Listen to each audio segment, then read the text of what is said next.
President Moon Jae-in delivered a message to mark Korea's 74th Liberation Day. He emphasized Korea will become an unshakable nation that can overcome economic challenges. Shin Se-min starts us off.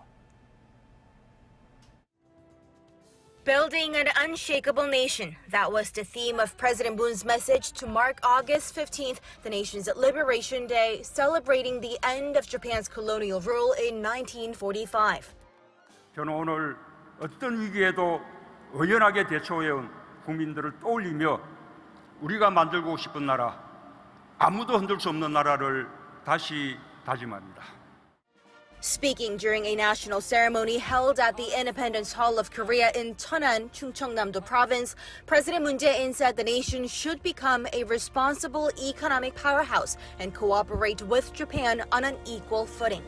Referring to Japan's retaliatory trade restrictions against South Korea launched at the start of July, the president sent out a clear message that his nation will overcome such trade controls. 일본의 부당한 수출 규제에 맞서 우리는 책임 있는 경제 강국을 향한 길을 뚜벅뚜벅 걸어갈 것입니다. Highlighting that the neighbors should overcome the past and move towards the future, the president said Japan should stop using trade as a weapon. 국제 분업 체계 속에서 어느 나라든 자국이 우위에 있는 부분을 무기화한다면 평화로운 자유무역 질서가 깨질 수밖에 없습니다. 먼저 성장한 나라가 뒤따라 성장하는 나라의 사다리를 걷어차서는 안 됩니다. This in reference to Japan recently removing South Korea from its whitelist of trusted trade partners in apparent retaliation for Seoul's handling of the issue of compensation to Korean victims of Japan's wartime forced labor.